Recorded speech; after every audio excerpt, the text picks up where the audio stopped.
नमस्कार, मैं रचना शर्मा। चढ़ती कला टाइम टीवी देख रहे सभी दर्शकों का स्वागत करती हूं। आप देख रहे हैं हरियाणा के समाचार। समाचारों की शुरुआत से पहले एक नजर आज के मुख्य सुर्खियों पर।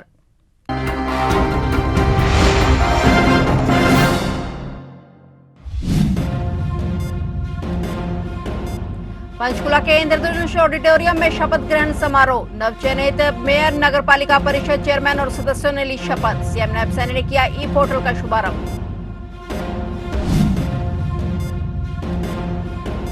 पंजाब विधानसभा की कार्रवाई में पहुंचे हरियाणा के सीएम और स्पीकर। सीएम नायब सैनी ने देखी पंजाब विधानसभा की कार्रवाई। पंजाब विधानसभा के स्पीकर ने सदन में किया स्वागत।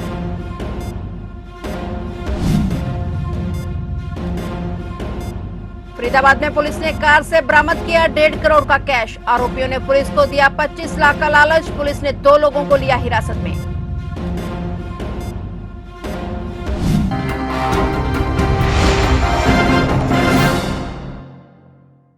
और अब समाचार विस्तार से।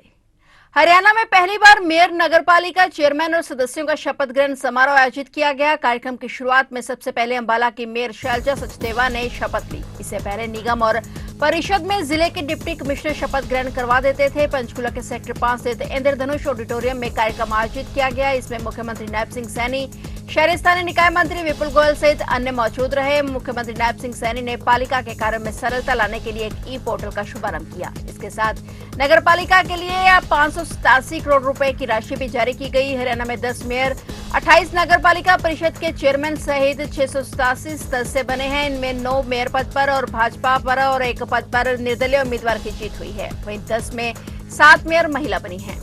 मुझे खुशी है कि शहरी स्थानीय निकायों के चुनाव से यह सिद्ध हो गया है, प्रदेश के लोग विकास चाहते हैं। ये लोगों ने तय कर दिया है। प्रदेश के लोग पारदर्शिता चाहते हैं। प्रदेश के लोग सुशासन चाहते हैं। ये हरियाणा प्रदेश के लोगों ने ये तय कर दिया है। मुझे खुशी है आप सबके आज इस शपथ ग्रहण समारोह में मुझे आने का अवसर मिला है। नगर किसी भी प्रदेश की जीवन रेखा होती है। हम सब जानते हैं, बड़े बड़े नगर देश प्रदेश की शान होते हैं। बाहर से आने वाले लोग उनकी हालात को देखकर उसे देश प्रदेश की समृद्धि का अनुमान लगाते हैं, आंकलन करते हैं कि प्रदेश किस गति से आगे बढ़ रहा है। आप हरियाणा प्रदेश की इस समृद्धि के प्रहरी हैं। इसलिए एक ही जगह पर आप सबने मिलकर के मुझे हार्दिक प्रसन्नता हो रही है कि सभी चुने हुए प्रतिनिधि एक स्थान पर आज शपथ लिया है। मैं आप सब जनप्रतिनिधियों को एक बार फिर बहुत बहुत बधाई और शुभकामनाएं देता हूं। मुझे विश्वास है कि आपके नेतृत्व में हरियाणा के शहर प्रदेश को विकसित राज्य बनाने की दिशा में दृढ़ता से आगे बढ़ेंगे। मुझे ये भी खुशी है, आप सभी जानते हैं, आप सभी जनता के नुमाइंदे भी हैं। सरकार की विकास की योजनाओं को सफलतापूर्वक अमली जामा पहनाने का एक बड़ा दायित्व हम सब के कंधों पर है। चाहे हमारे इधर मंच पर बैठे हैं और चाहे हमारे सामने बैठे हैं, हम सब मिलकर के इस प्रदेश की भाइयों सफलतापूर्वक कार्यों को आगे बढ़ाने का, अमली जामा पहनाने का काम, ये बड़ा दायित्व हम सब के कंधों पर है। आपकी मेहनत, लगन और दूरदर्शिता से ही शहरों के विकास को एक नई दिशा मिलेगी। हरियाणा ने हमेशा राष्ट्र के निर्माण में अहम भूमिका निभाई है। आज जब आप सभी इस नई जिम्मेवारी को स्वीकार कर रहे हैं, तब यह आवश्यक है कि आप अपनी शक्ति, अपने अधिकारों और उपयोग जनता की भलाई के लिए हम दिन रात आगे बढ़ करके लगाने का काम करें। मैं ऐसा आप लोगों से आग्रह करता हूं। मुझे भी खुशी है कि हमारे पालिकाओं के प्रतिनिधियों की भूमिका केवल बुनियादी सुविधाएं प्रदान करने तक ही सीमित नहीं है, बल्कि आपको अपने शहरों को आत्मनिर्भर बनाने का काम भी हमने मिल करके करना है। पंजाब विधानसभा के बजट सत्र की कार्रवाई के आज तीसरे दिन पंजाब विधानसभा की कार्रवाई को देखने हरियाणा के मुख्यमंत्री नायब सिंह सैनी और हरियाणा विधानसभा के स्पीकर हरविंदर कल्याण सत्र की कार्रवाई देखने पहुंचे। पंजाब विधानसभा में पहुंचे सीएम नायब सैनी और स्पीकर हरविंदर कल्याण का पंजाब विधानसभा के स्पीकर कुलतार संधवा ने सदन में स्वागत किया। इस मौके पर सीएम नायब सैनी ने कहा कि एक ही छत के नीचे रहते हैं तो मिलना जुलना तो होता ही रहेगा। इस दौरान स्पीकर कुलतार संधवा ने हरियाणा के दोनों दिग्गजों का सरोपा पहनाकर स्वागत किया और उन्हें सम्मानित किया। वहीं पंजाब के स्पीकर संधवा ने कहा कि यह बड़े गर्व की बात है कि हरियाणा के मुख्यमंत्री और हरियाणा विधानसभा के अध्यक्ष आज पंजाब विधानसभा की कार्रवाई देखने आए।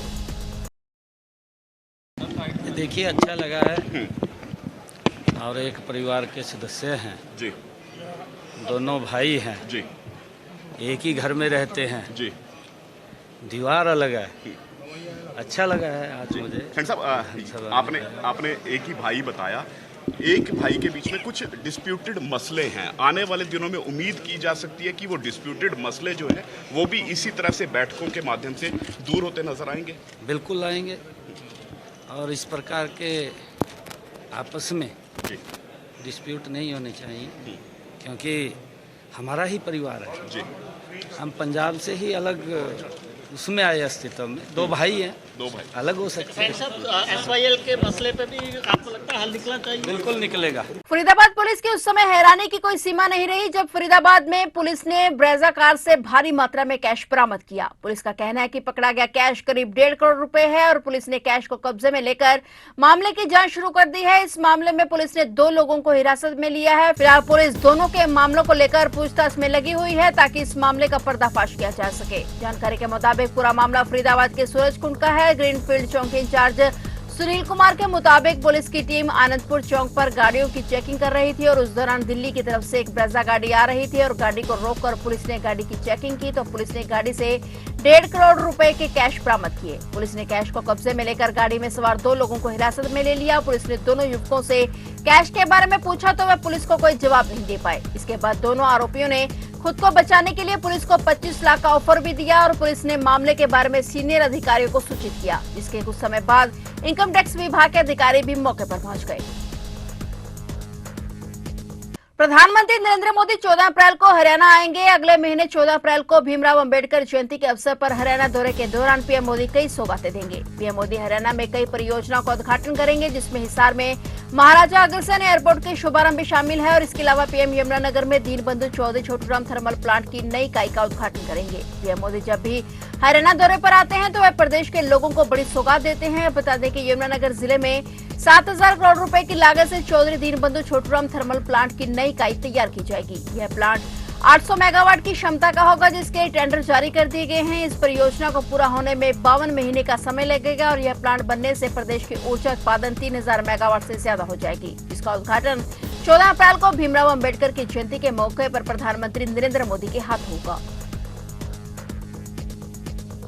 चंडीगढ़ पुलिस ने बड़ी कार्रवाई करते हुए ऑपरेशन सेल की टीम के साथ मिलकर 5 खूंखार गैंगस्टरों को गिरफ्तार किया है। इनमें से 3 गैंगस्टरों के तार लॉरेंस बिश्नोई से जुड़े हुए हैं। बता दें कि गिरफ्तार गैंगस्टरों में राहुल और मटोरिया भी शामिल हैं। ये दोनों अंबाला के बसपा नेता हरविलास राजू माजरा की हत्या में शामिल थे। हरियाणा सरकार की ओर से इन अपराधियों पर 5 लाख रुपए का इनाम भी रखा गया था। जानकारी के मुताबिक पुलिस ने गिरफ्तार गैंगस्टरों के कब्जे से 190 ग्राम हेरोइन, 4,90,000 रुपए की ड्रग मनी, 3 पिस्तौल, 2 कारतूस, 1 बाइक और 2 गाड़ियां बरामद की हैं। पुलिस जांच में पता चला कि अपराधी नशा तस्करी के साथ साथ हत्या और अन्य संगीन अपराधों में शामिल थे। बता दें कि ऑपरेशन सेल के सूत्रों के हवाले से पता लगा है कि शहर में कुछ गैंगस्टर सक्रिय हैं और ये अपराधी शहर में नशे के कारोबार को तेजी से फैला रहे हैं, जिसके बाद पुलिस ने कार्रवाई शुरू कर दी। चंडीगढ़ पुलिस का कहना है कि गिरफ्तार गैंगस्टरों के खिलाफ पहले से हत्या, नशा तस्करी और अन्य अपराधों के मामले दर्ज है। पुलिस अब नेटवर्क के पीछे के मास्टरमाइंड को पकड़ने के लिए गहनता से जांच कर रही है। पुलिस का कहना है कि इस मामले में और भी खुलासे होने बाकी हैं।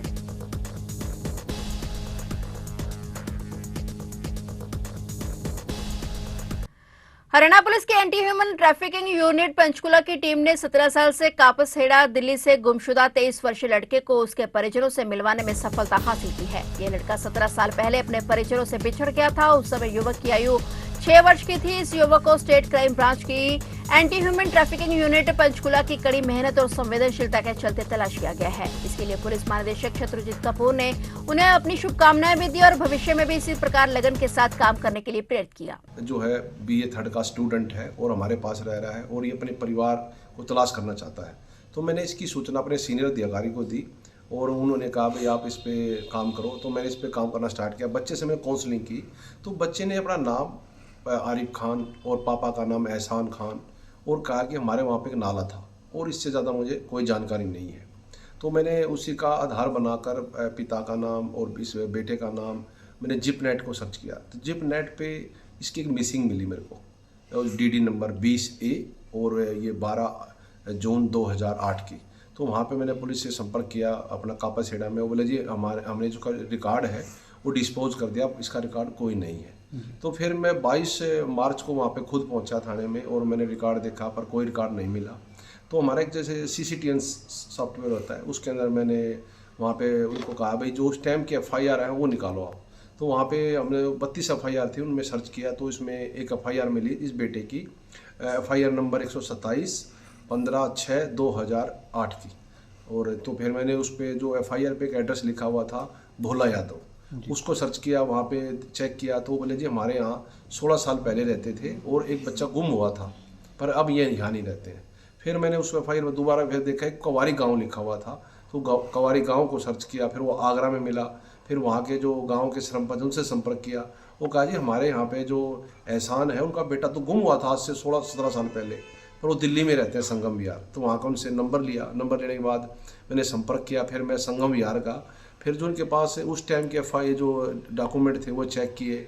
फिर कुछ मैंने पहचान पूछी भाई कोई पहचान बताओ, तो उन्होंने कहा कि उसके माथे पे चोट का निशान है बहुत बड़ा। तो फिर मैंने बच्चे को चेक किया भाई ऐसा कोई है तो वो मिला। तो उनको परिवार को आज यहाँ पे बुलाया और उनसे आइडेंटिफाई करवाया और 17 साल बाद वो बच्चा अपने परिवार में।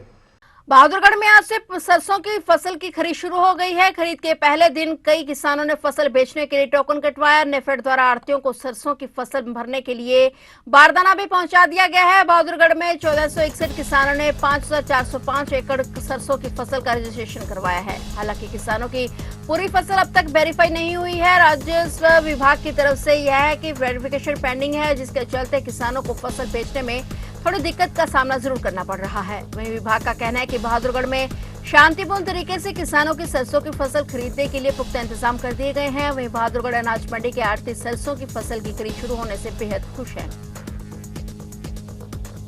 प्रदेश के लोगों को अटल केयर कैंसर सेंटर के रूप में बड़ी सौगात मिली है। अब हरियाणा का पहला ऐसा अस्पताल बनने जा रहा है जो ट्यूमर मीटिंग का आयोजन करेगा और इस मीटिंग में अलग अलग स्पेशलिस्ट डॉक्टर बैठेंगे और सीरियस और क्रिटिकल केसेस पर चर्चा की जाएगी कि किस प्रकार मरीज को इलाज देना है और उसे जल्द ठीक करना है या फिर कैसा इलाज उसे दिया जाए जिससे वो जल्द बीमारी को हरा सके। फिलहाल हरियाणा के समाचारों में इतना ही और नए समाचारों के साथ फिर से हाजिर होंगे। तब तक के लिए देखते रहिए चढ़ती कला टाइम टीवी और मुझे दीजिए इजाजत। धन्यवाद।